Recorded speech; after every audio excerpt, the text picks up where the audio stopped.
Hey, what's going on, guys? Josh here. Hey, we had week one. We wrapped that up. Um, yeah, it was profitable. Um, there's like it to be more profitable, but hey, that's just me being greedy. Um, so I wanted to run over just a couple quick lineups here and kind of give you an idea of how I did my week and some of the thought process that went into it for me personally. Um, So on the screen here, we've got this is one of my main tournament lineups that I went with. Um, I got 32nd place in the 200,000 sweep, three entry max power sweep. It's a $150 buy-in. Um, it was overall percentage wise my best return.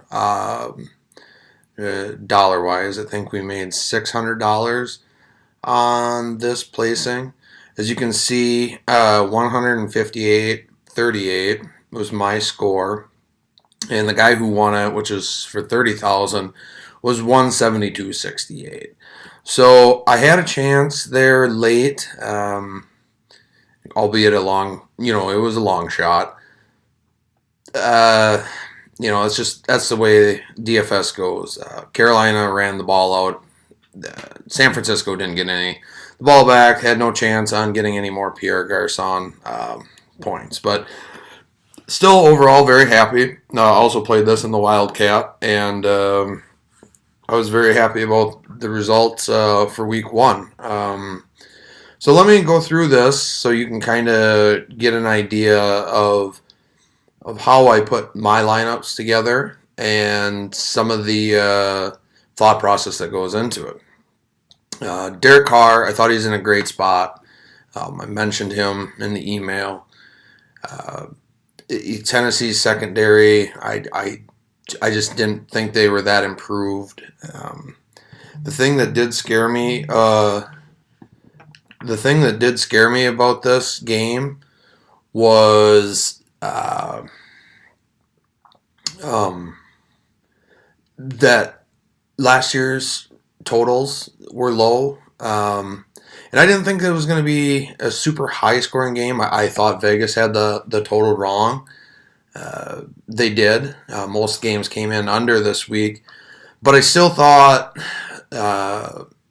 this had one of the better potentials to be a shootout for the week. So on that case, I did want to go ahead and play them. Derek Carr, Amari Cooper, he dropped a touchdown, and that really would have helped out. Most people would have been profiting a lot better had Amari Cooper. As you can tell, most of the people on here had a little struggle getting into the end zone. But Derek Carr, what I did is I stacked him with Amari Cooper, and I'm going to teach you something here. Is there's what they call correlations. And so if you're going to stack a quarterback with a wide receiver, your hope is in a tournament format, in tournaments only, you don't have to do this in cash, but in tournaments only, that you're going to, hopefully this game shoots out, and that you want to run back a player on the opposite team. So if it does get into a shootout, you have a way better chance of accruing points. I'm going to use an example last year of Steelers Cowboys. I had Big Ben to Antonio, and I ran back with Zeke. The game just took off. My points just started skyrocketing. I think overall I didn't have a very good team, but that combination kept me high up in the cash lines. And you do that for those simple reasons. Don't get crazy about it. But at the same rate, I thought Rashard Matthews, I thought he had great chemistry with Marcus Mariota, and he did last year, and again, he still did this game. He had 5 receptions for 71 yards, but Mariota was looking his direction. And there was a couple plays where I thought He could have got some more yards. He was 29 away from the 100-point or the 100-yard bonus. It didn't work out ultimately, but in week one, a lot of players were just held down. It was not overall a crazy week from a DFS or NFL scoring standpoint. So Gurley, he was the chalk. He came in at 40% owned. You almost had to play him. The spot was too good. Indy's defense was bad. And on something along those lines, I would rather run even with the field than be trying to make it up. David Johnson, he ran 30%. I ran about even with the field, not just in this tournament, but across all tournaments. It was one of those things that I thought he was in a good spot. I didn't think he was in a great spot. I didn't think Le'Veon was in a great spot coming back either. In fact, I faded most Le'Veon Bell, and that was just due to the fact that they were on the road and he had only had 1 week in camp. David Johnson was tough because on this, I found myself early in the morning playing a lot more LaShawn McCoy than I did David Johnson. And the reason being is the savings.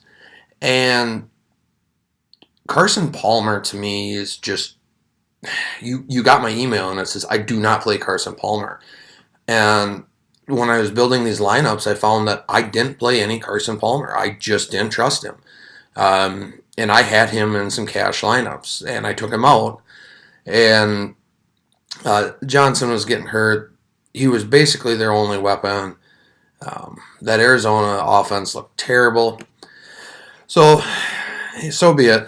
Corey Coleman, I talked about him. I thought he and Kaiser had chemistry. I liked playing the Coleman call. It almost backfired on us, but he did get in late, which was really helpful.